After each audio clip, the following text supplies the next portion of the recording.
Idem sa učiť na pondelok angličtinu.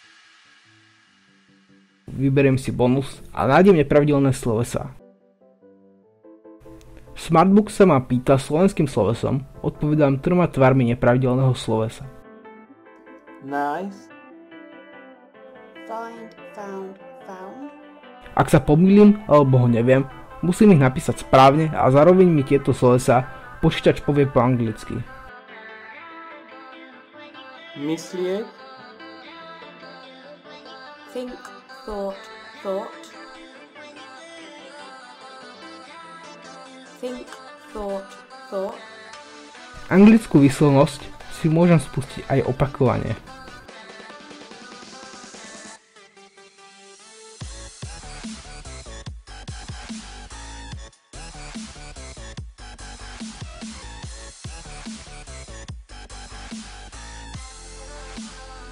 Teraz sa idem učiť gramatiku, conditional clauses, first conditional. Prečítam si zadanie a vyberiem správnu odpoveď.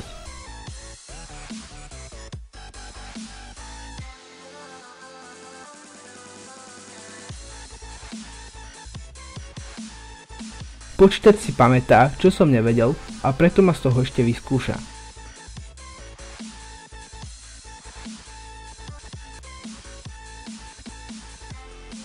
Úlohy, ktoré mi robili problém, nájdem aj v problémových úlohách.